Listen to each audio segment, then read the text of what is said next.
1장 46절로 52절의 말씀 우리 같이 보겠습니다. 다 찾으셨으면 아멘 하시기 바랍니다. 네. 제가 먼저 읽겠습니다. 그들이 여리고에 이르렀더니 예수께서 제자들과 허다한 무리와 함께 여리고에서 나가실 때에 디메오의 아들인 맹인 거지 바디메오가 길가에 앉았다가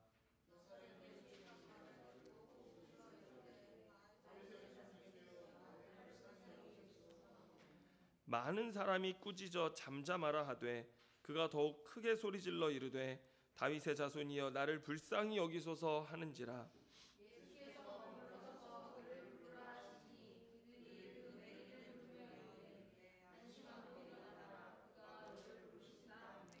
맹인이 겉옷을 내버리고 뛰어 일어나 예수께 나아오거늘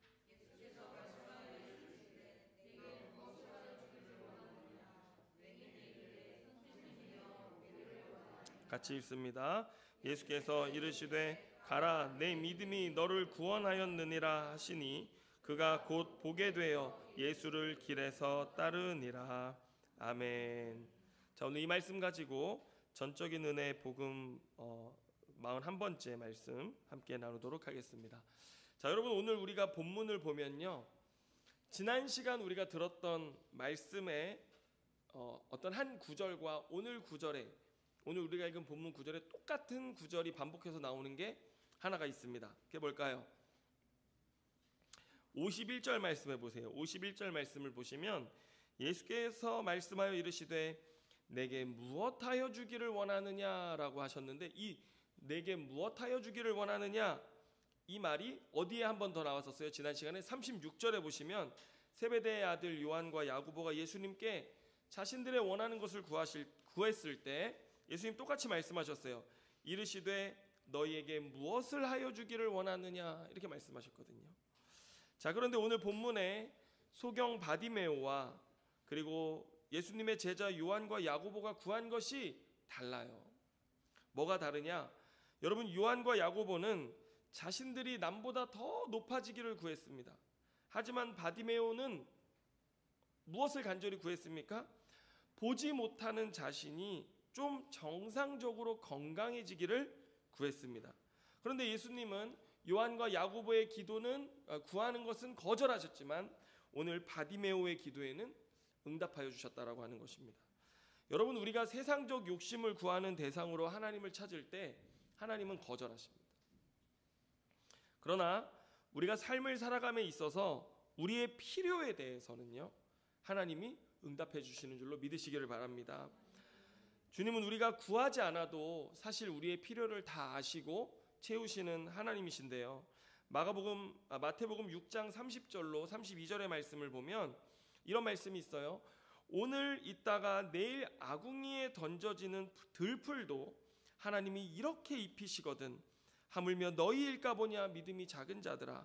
그러므로 염려하여 이르기를 무엇을 먹을까 무엇을 마실까 무엇을 입을까 하지 말라. 이는 다 이방인들이 구하는 것이라. 너희 하늘 아버지께서 이 모든 것이 너희에게 있어야 할 줄을 아시니라. 아멘입니까? 주님 다 아세요. 예. 여러분, 그 마틴 루터가 그의 소교리 문답에서 우리가 그 주기도문을 보면은 날마다 일용할 양식을 주옵시고 이렇게 기도하잖아요. 근데 그 날마다 일용할 양식 할 때 이 일용할 양식 사실상 빵이잖아요. 하루 먹을 빵을 구하는 것인데 이것이 의미하는 바가 무엇이냐라고 어떻게 해설을 했냐면, 주님은 우리에게 음식, 음료, 의류, 신발, 집, 그 다음에 집 앞에 뜰이 좀 있어야 되고 농지도 필요하고 가축도 필요하고 돈도 필요하고 상품도 필요하고 또 여기 중요한 거 있습니다. 경건한 남편도 필요하고 경건한 자녀도 필요하고 경건한 하인도 필요하고 경건하고 신실한 주인도 필요하고 선한 정부, 좋은 날씨, 건강, 명예, 좋은 친구, 신실한 이웃이 그 양식 안에 들어있다라고 마틴 루터도 가르쳤습니다. 여러분, 따라서 오늘 주님은 우리에게 뭐라고 물으시냐면요, 너에게 무엇하여 주기를 원하느냐 이렇게 물으실 때 우리의 필요들이 있습니까? 여러분, 우리가 구하지 않아도 주님 아시지만 여러분의 필요를 주님께 구하시기를 바랍니다. 구하면 주님이 응답하여 주실 것입니다. 아멘입니까? 자, 오늘 본문을 보면 예수님께서 여리고를 나가실 때, 이제 여리고에서 나가시는 거예요.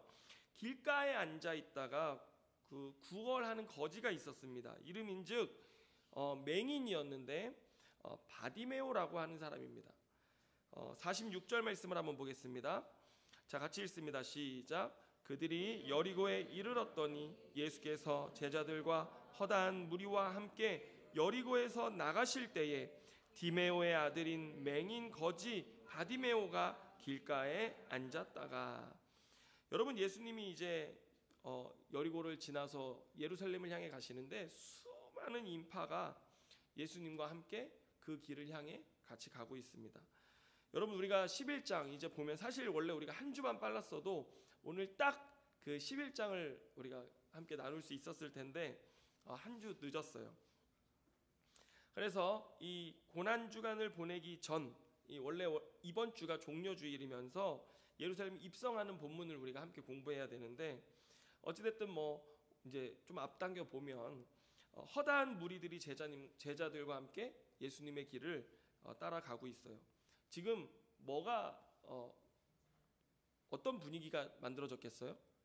이 예수님이 이제 왕으로 예루살렘 성에 가셔서 등극하실 것이다, 왕의 자리에 앉으실 것이다라는 기대 때문에 허다한 무리들이 제자들과 함께 그 예수님을 호위하고 지금 올라가고 있는 그런 길이었어요.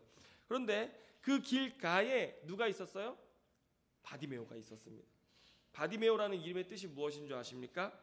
그 앞에 설명이 뭐라고 붙었어요? 디메오의 아들 바디메오다. 그런데 바디메오의 뜻이 디메오의 아들이다라는 뜻이에요. 그러니까 이름이 없어요. 아무도 주목하지 않는 인생, 그냥 디메오의 아들, 그래서 바디메오다. 이 마가가 마가복음을 저술할 때 그 독자들이 로마 사람들이었거든요. 로마 교회 성도들이었기 때문에 그들이 이 바디메오라는 말에 대해서 알 수 있도록 디메오의 아들이라는 서술을 앞에 붙인 것일 뿐이지 이름 없는 그냥 디메오의 아들인 한 사람이었다라고 하는 것입니다. 여러분, 민재존 선생님께서 이제 두 번째 시험을 보실 때에는 이 문제를 꼭 집어넣으세요. 바디메오의 뜻은 이렇게 해서 꼭 넣으세요. 아시겠죠? 네, 두 번째 시험이 있을 거예요. 있도록. 제가 그 시험 문제를 자세히 살펴봤어요. 저도 이제 풀어봤거든요. 그런데 창세기 1장 28절에 그 생육하고 번성하여 땅에 충만하라, 이 구문이 나와의 관계에 있어서 어떤 의미를 가지고 있느냐, 1, 2, 3, 4 객관식인데 1번 나와 세상, 나와 문화, 또 이렇게 하는데 거기에 답이 뭐냐면 나와 집안일 이거거든요. 이렇게 쉽게 내는데 이 문제 틀린 사람 있으면요 아주 저한테 다 리스트를 제출하시기 바랍니다.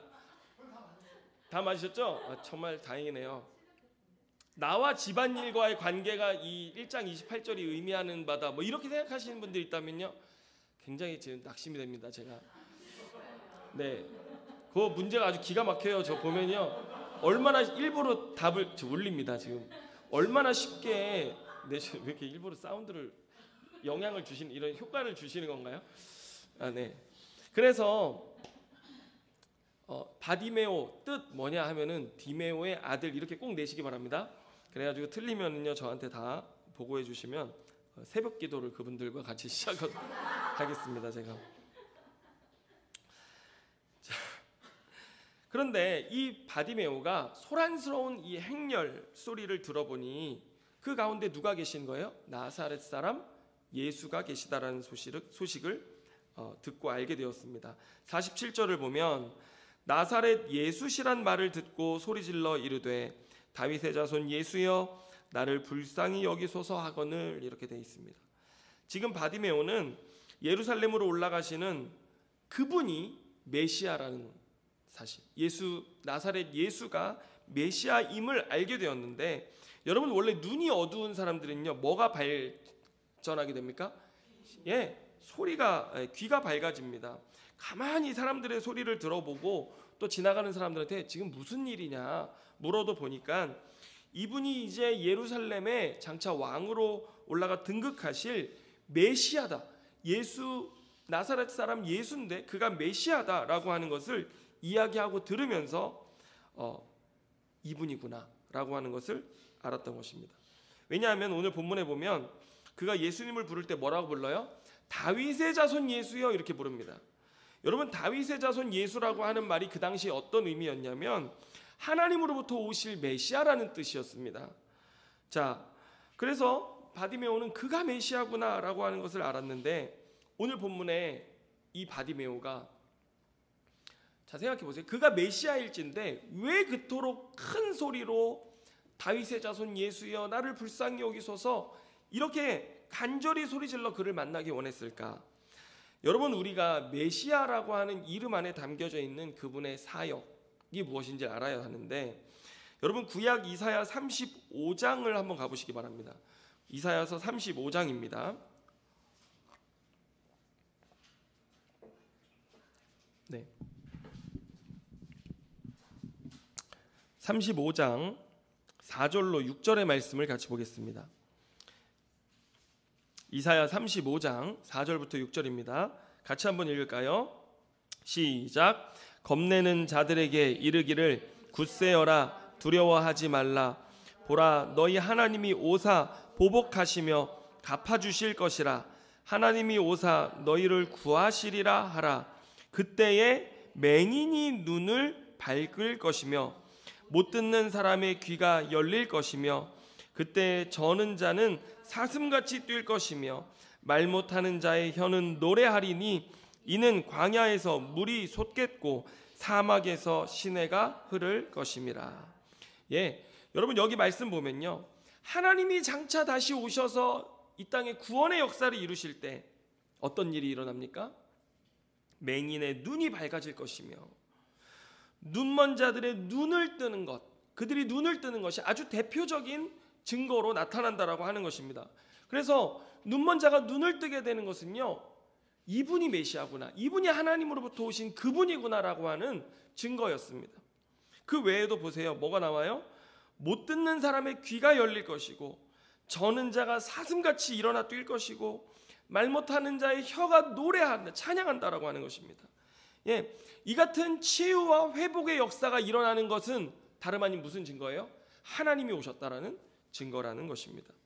뿐만 아니라 하나님이 그들을 구원하실 텐데 그들을 구원하시는 그 사역에는요, 하나님이 그들과 함께 하시니 광야와 사막일지라도 물을 내는, 이거 언제적 그림이에요? 출애굽 때의 그림이잖아요.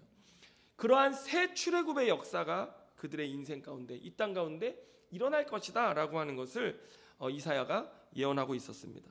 여러분, 또 신약으로 와서 마태복음 11장으로 한번 가보겠습니다. 마태복음 11장 2절에서 5절의 말씀을 보겠습니다. 자, 이 마태복음 11장 2절에서 5절은 지금 세례 요한이 옥에 갇혀 있어요. 죽기 직전입니다. 옥에 있을 때 이 메시아라고 하는, 자기가 그분의 길을 예비하러 왔는데 이 메시아라고 하는 예수의 사역을 보니 헷갈리는 거예요. 저분이 진짜 메시아가 맞나? 그리스도가 맞나? 그래서 제자들을 보냈거든요. 그때 예수님이 대답하신 부분인데, 자, 2절부터 6절까지 읽습니다. 같이 읽습니다. 시작. 요한이 옥에서 그리스도께서 하신 일을 듣고 제자들을 보내어 예수께 여짜오되 오실 그이가 당신이오니이까 우리가 다른 일을 기다리오리이까? 예수께서 대답하여 이르시되 너희가 가서 듣고 보는 것을 요한에게 알리되 맹인이 보며 못 걷는 사람이 걸으며 나병 환자가 깨끗함을 받으며 못 듣는 자가 들으며 죽은 자가 살아나며 가난한 자에게 복음이 전파된다 하라. 누구든지 나로 말미암아 실족하지 아니하는 자는 복이 있도다 하시니라. 여러분, 5절에 예수님의 이 증거, 이 말씀 어디에 있었던 겁니까? 이사야 35장에 나왔던 내가 바로 그다라고 하는 것을 세례 요한의 제자들에게 말씀하시면서 그 표적이 뭐였어요? 맹인이 보며 못 걷는 사람이 걷고 나병 환자가 치유함을 받고 죽은 사람이 살아나는, 가난한 자에게 복음이 증거되어지는 이런 일들을 하고 있다라는 것, 이것이 내가 그리스도 메시아라는 증거라는 것을 오늘 이야기하는 것입니다. 원래 우리가 아까 앞서서 이 이사야 35장 4절에 보면 겁내는 자들에게 이르기를 굳세어라 두려워하지 말라 보라 너희 하나님이 오사 보복하시며 갚아주실 것이라 이렇게 얘기했잖아요. 이 부분 때문에 당시 메시아가 오면 이 로마 제국을 타도하고 하나님 보복하시고 갚아주시고 이스라엘을 세계 1등 국가를 만들어서 주님이 딱 좌정하시고 통치하시면서 의인은 여기 보면요, 의인은 하나님이 신원하시고 죄인들을 심판하시고 보복하시는 일을 행하시리라 다들 기대하고 있었어요. 그런데 예수님 오셔가지고 로마는 손도 안 대시는 거예요. 그리고 그냥 치유 사역만 하시고 말씀 하나님 나라에 가르치시지 예수님이 그런 사역을 안 하니까 지금 세례 요한이 이상한 거예요. 이분이 진짜 메시아가 맞는가? 지금 주님 나라가 가까이 왔는데 아무 일도 일어나지 않으니 초조해서 제자들을 보냈던 것인데, 여러분 기억하세요. 예수님은 하나님 나라를 이 땅에 가지고 오신 왕으로 오신 것이 맞습니다. 그런데 보복하시고 심판하시는 하나님의 그 종말적인 심판은 미루어 두신 것이, 그리고 은혜를 베푸시면서 그날이 가까움을 볼수록 우리가 주님께 회개하고 돌아가는 이런 하나님 나라를 우리에게 먼저 허락하고 계신 것인데, 세례 요한이 그런 예수님의 뜻을 알지 못하고 있었던 것입니다. 자, 그런데 당시 사람들은 누구나 메시아는 치유의 능력을 가졌다라고 하는 것에 대해서는 다 보편적으로 알고 있었어요. 그런데 바디메오가 나사렛 예수가 다윗의 자손으로 오실 그분이라는 것을 알잖아요. 그렇기 때문에 그때부터는 자기 인생의 저분만큼 중요한 사람이 없는 것이죠. 그래서 누구도 말릴 수 없을 만큼 간절히 예수 그리스도를 구했던 것입니다. 여러분 본문 48절 말씀을 보면 많은 사람이 꾸짖어 잠잠하라 하되 그가 더욱 크게 소리질러 이르되 다윗의 자손이여 나를 불쌍히 여기소서 하는지라, 이렇게 말씀합니다. 여러분 그는 길가에 앉아서 눈이 멀었기 때문에 사람들에게 저주의 대상이었습니다. 부정한 자였고 저주를 받을 자, 하나님께 저주받은 자라고 손가락질 당하는 그런 사람이었습니다. 그런 그의 인생에 누구를 만나면 돼요? 메시아를 만나면 고침받을 수 있고 구원받을 수 있다는 것을 그가 알잖아요. 그렇지만 그 수많은 무리, 예수님을 호위하는 수많은 무리 중에 누구도 야 너의 삶에 메시아가 필요해라고 얘기해 주는 사람, 귀뜸해 주는 사람 한 명도 없었고, 그리고 예수님 이 사람이 정말 당신이 메시아로서 치유해야 될 그 사람 아닙니까? 라고 대변해 주는 사람도 하나도 없는 거예요. 그러니까 이 길가에 앉은 인생 어떻게 해야 합니까? 할 수 있는 단 한 가지 유일한 방법이 뭐예요? 소리 지르는 거예요. 예. 그래서 계속해서 그는 그 기회를 놓칠 수가 없었기 때문에 다윗의 자손이여 나를 불쌍히 여기소서. 여러분 본문에는요 47절 48절에 한 번씩 두 번 등장하지만 여러분 생각해 보세요. 실제로 그는 몇 번을 외쳤길래 사람들이 좀 잠잠하라라고 했을까요? 수도 없이 외쳤던 것이죠. 그리고 간절한 목소리로 나의 목소리가 메시아의 귀에 들릴 때까지 그가 외쳤기 때문에 사람들이 그를 꾸짖으며 좀 잠잠히 하라. 그 수많은 무리들 사이에서 그 소리가 그렇게 크게 들렸다라고 하는 것입니다. 여러분 바디메오는 너무나 간절하게 그리스도를 만나기 원했던 사람이었습니다. 여러분 이런 간절함은요 아무에게서나 볼 수 있는 것이 아닙니다. 그리고 보통 우리가 가질 수 있는 것도 아닙니다. 여러분 저희 큰아버지가 교회를 두 번째인가 개척하셨을 때 한 3번 개척하셨거든요. 그 중에 두 번째 개척을 하셨을 때 유방암이 오셨어요. 남자가 그 당시에 유방암에 걸리면요 이거는 치료의 가망성이 없는 것으로 여겨졌어요. 그래서 큰아버지가 어떻게 그걸 이겨내셨냐면 오살리 금식기도원에 들어가서 40일 금식기도를 2번을 하셨어요.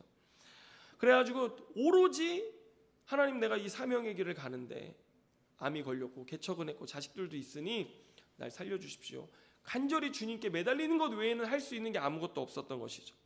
그래서 큰아버지가 설교하실 때 늘 그때를 회상하시면서 어떤 얘기를 하셨냐면 당시 오살리 기도원 그냥 산이었어요.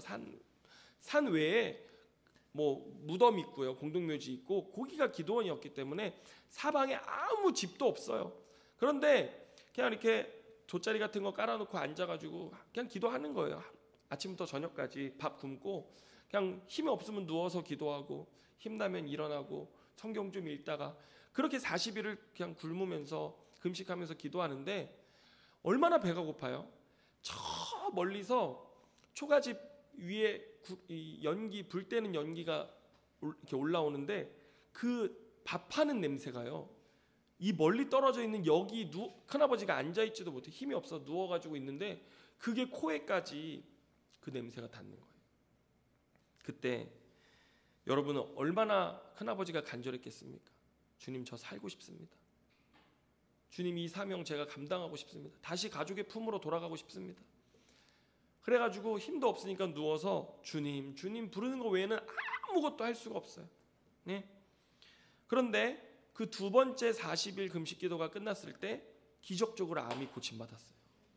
그래서 지금까지 건강하게 잘 지내고 계시는데, 그래서 지금 40년 목회를 잘 감당하셨어요.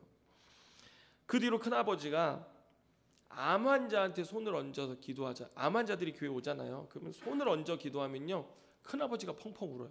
그때 그 간절함, 그 누가 알아요? 이거 아무도 모릅니다. 이거는 아무도 몰라요. 그래가지고 큰아버지가 눈물을 펑펑 쏟으시고, 그리고 눈물만 나는 게 아니라요, 능력도 나타났어요. 큰아버지 신유의 능력.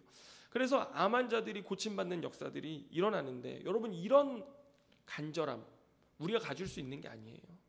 아무도 이해할 수 없는 겁니다. 그 간절함은요, 알 수도 없고 이해할 수도 없는 간절함인데, 여러분 아파 보셨습니까?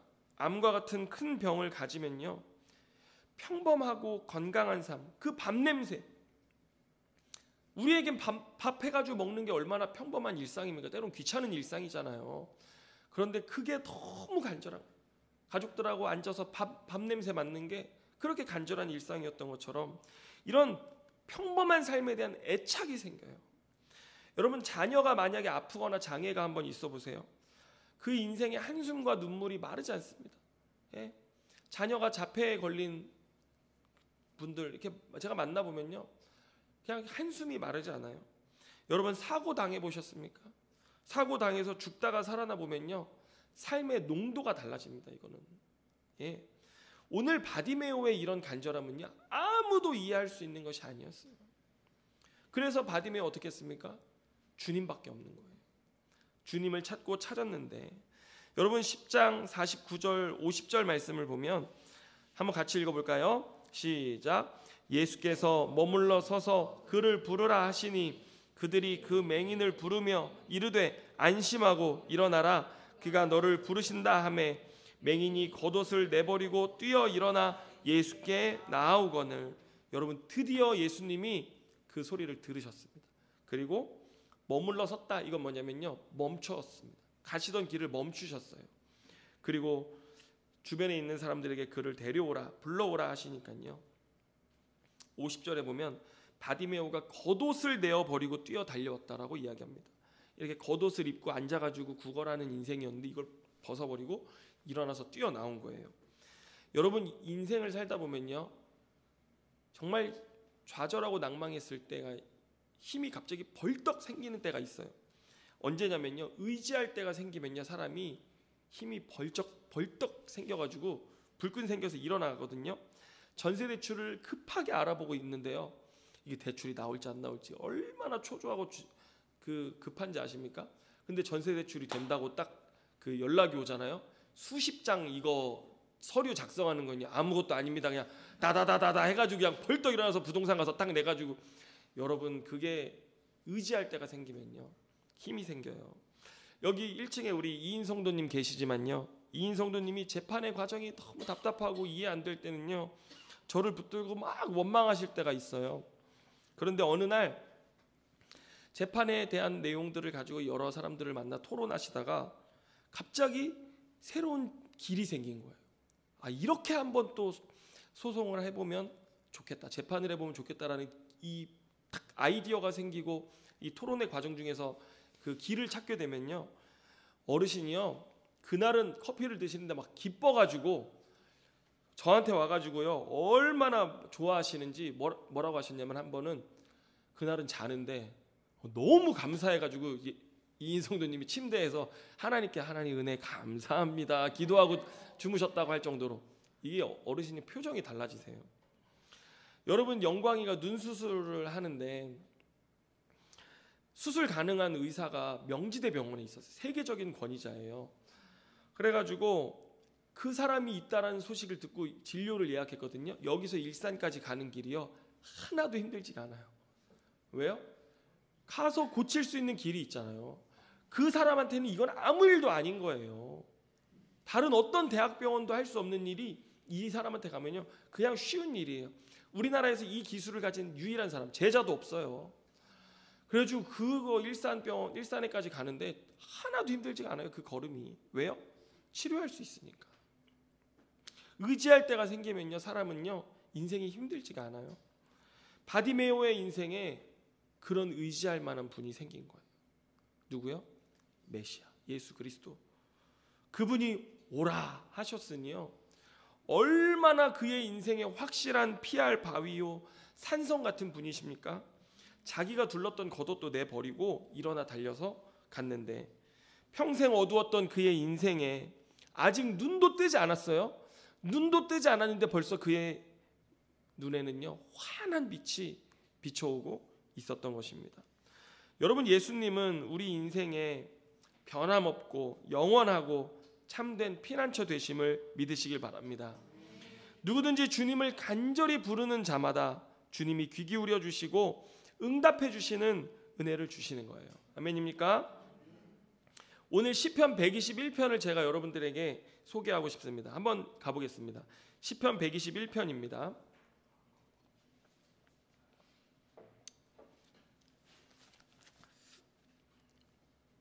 우리가 잘 아는 시편인데요. 자, 우리 1절부터 8절까지 우리 같이 한번 천천히 읽어보겠습니다.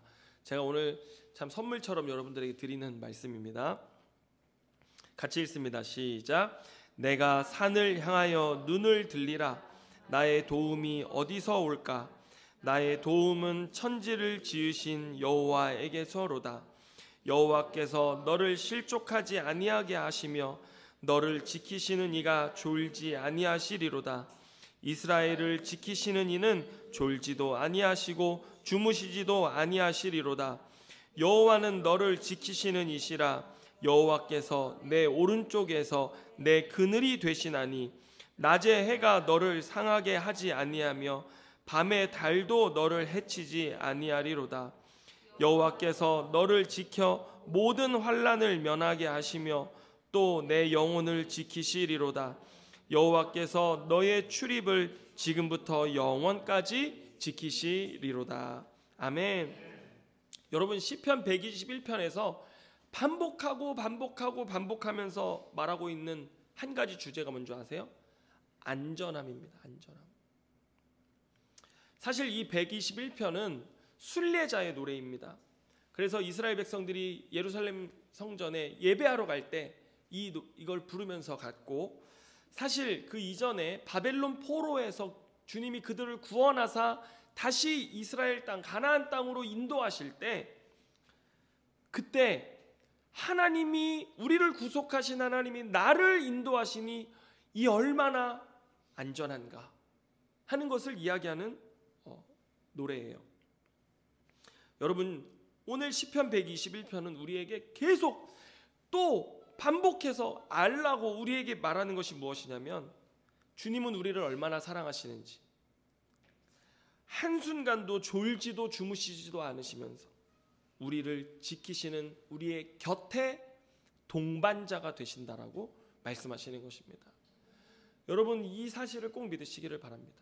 주님은 졸지도 아니하시고 주무시지도 아니하시고, 해가 내리칠 때도 그 외에 달이 뜰 때에도 우리 옆에서 그늘이 되어주시고 우리를 따뜻하게 구름 기둥 불기둥으로 이스라엘 백성들을 인도하셨듯이 한순간도 우리를 버려두지 아니하시고 떠나지 아니하시고 영원까지 우리를 지키시겠다라고 시편 121편은 반복해서 말씀하고 있는 거예요.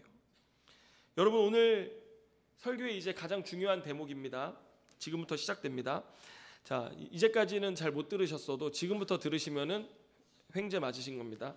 자, 52절 말씀을 한번 같이 읽겠습니다. 마가복음 10장 52절 말씀 다시 본문으로 돌아와서 같이 읽습니다. 시작. 예수께서 이르시되 가라, 내 믿음이 너를 구원하였느니라 하시니 그가 곧 보게 되어 예수를 길에서 따르니라. 여러분, 주님이 뭐 하여 주기를 원하느냐 물었더니 보기를 원한다고 말씀했어요.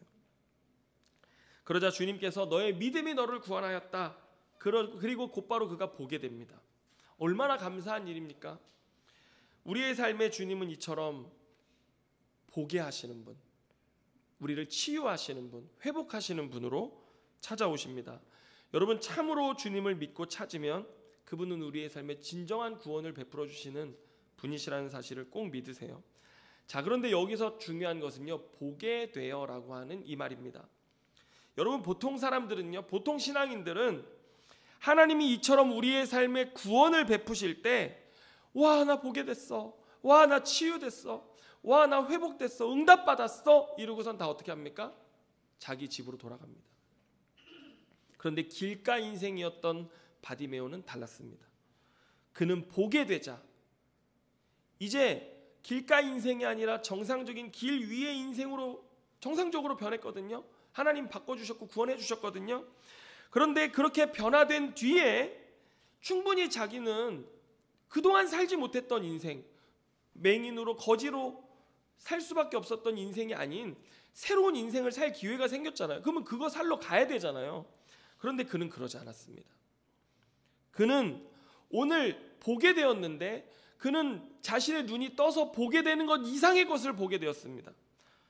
그는 눈을 뜬 것이 본 것이 아니라 그는 예수가 메시아라는 사실을 알게 된 것, 그것이 그가 참으로 보게 된 것이었다라는 말씀입니다. 그래서 그는 단지 눈을 떠서 보게 된 것, 길가 인생에서 길 위의 정상적인 인생으로 변화된 것에 멈추지 않고 이제 참되신 구원자 예수 그리스도를 바라보며 그를 따라가는 그 길을 보게 되어진 것입니다. 여러분, 이것입니다. 우리가 진정으로 봐야 할 것 바로 이것입니다. 우리가 바디메오가 눈을 떠서 보게 되는 은혜의 체험, 이런 체험 우리 수도 없이 많이 할 수 있습니다. 여기 있는 사람들 중에 그런 간증, 그런 은혜 체험하지 않은 사람 한 사람도 없을 것입니다. 그런데 중요한 것은 오늘 우리가 우리의 눈을 뜨게 하시고 우리의 삶의 문제를 해결하신 그분을 바라보느냐 하는 것입니다. 그분을 진정 보고 있느냐, 알고 있느냐 하는 것, 이것입니다. 우리가 눈은 떴지만 그분이 참되신 메시아라는 사실을 보지 못한다면 아직 보는 것이 아닙니다. 온 세상의 왕으로 좌정하사 우리에게 참 하나님의 나라를 가져다 주실 그분을 보고 따르는 삶의 길을 보는 것이 참된 것을 보는 것이고 참으로 보는 것이에요. 오늘 바디메오는 그분을 보았고요. 그리고 그분이 지금 가시는 그 길을 봤습니다. 그리고 그의 인생은 예수 그리스도의 순환의 길을 따르기 시작했습니다. 여러분, 우리는 무엇을 보고 있습니까? 단지 보는 것이 여러분이 구하는 제목이라면, 문제 해결만이 여러분의 기도의 제목이라면, 아니요, 우리는 우리를 고치시고 우리를 구원하시는 그분을 봐야 될 줄로 믿습니다.